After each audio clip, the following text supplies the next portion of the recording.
Welcome back! Today we're going to get our first few coats of paint on the Cort guitar body.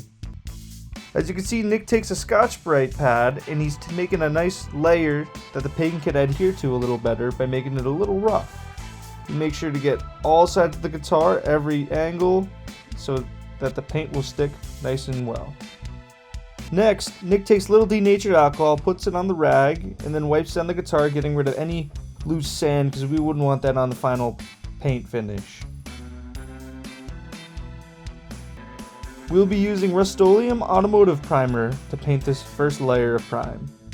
Let the painting begin. Nick takes the automotive primer, begins painting the guitar. This paint was specifically chosen because there are still a few gaps and nooks and crannies that need filling in, and this automotive primer should do it.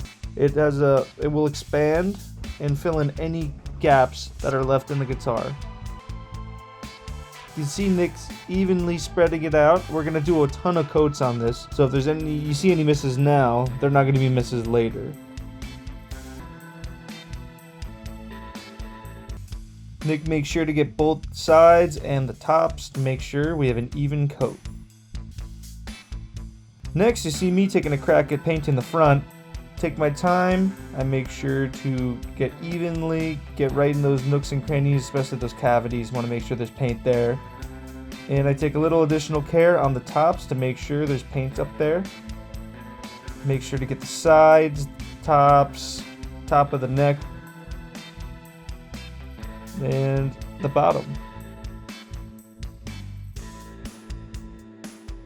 Here's a look at the Cort body after the first coat of primer paint. Nick gets to work on the second coat, going a little quicker this time, but making sure to spread the paint evenly.